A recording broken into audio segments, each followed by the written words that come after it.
আপনি ভাবছেন কর্নস্যুপ বানানো খুবই কঠিন, কিন্তু না, আজকে দেখাবো খুব সহজভাবে কিভাবে রেস্টুরেন্ট স্টাইলে কর্নস্যুপ বানায় খেতে পারবেন এই শীতের ভিতরে। একবার বানায় খেলে বারবারই বানায় খাবেন, কারণ এত সহজ এই কর্নস্যুপটা বানানো। তার জন্য প্রথমেই একটা কড়াই বসিয়ে এখানে আমি 3 কাপের পরিমাণ পানি নিয়ে নিচ্ছি। আপনি যদি বেশি কর্নস্যুপ বানাতে চান তাহলে বেশি পানি নিয়ে নেবেন। তারপর এখানে দিয়ে দিচ্ছি 1.5 টেবিল স্পুনের মতন চিনি। চিনিটা আপনারা চাইলে কম বেশি করে নিতে পারেন। তারপর দিয়ে দিচ্ছি হাফ টি স্পুনেরও কম হোয়াইট পেপার, হাফ টেবিল স্পুনের মতন চিকেন পাউডার। চিকেন পাউডারটা আপনারা চাইলে স্কিপ করতে পারেন হাতের কাছে না থাকলে। তারপর দিয়ে দিচ্ছি 1 টেবিল স্পুনের মতন লবণ। লবণটা অবশ্যই আপনাদের স্বাদ অনুযায়ী কম বেশি করে নেবেন।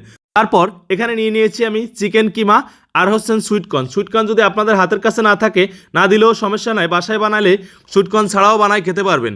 তারপর এখানে চিকেনটা দিয়ে কিছুক্ষণ অপেক্ষা করব পানিটা গরম হওয়ার জন্য। পানিটা গরম হয়ে গেলে উপরে যে ময়লাটা ভেসে এসেছে এটা হচ্ছে ডাব্বু দিয়ে আমি এখান থেকে ফেলে দিব। ময়লাটা ফেলে দিয়ে উপরে দিয়ে দিচ্ছি একেবারে অল্প পরিমাণ কর্নফ্লাওয়ার দিয়ে।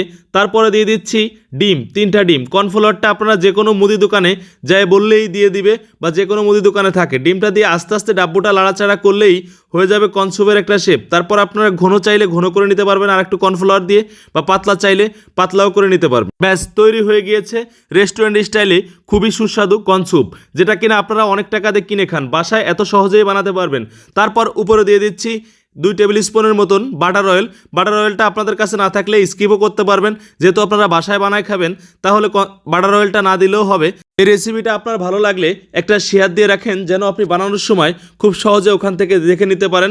এই কর্নস্যুপটা আমার পার্সেল অর্ডার ছিল, তাই একটা বক্সের ভিতরে করে দিয়ে দিচ্ছি, আর উপরে দিয়ে দিচ্ছি অল্প একটু কাজু বাদামের গুঁড়া। আসসালামু আলাইকুম ভিউয়ার্স, ভালো থাকবেন, সুস্থ থাকবেন। দেখা হচ্ছে অন্য কোনো রেসিপি নিয়ে অন্য কোনো ভিডিওতে।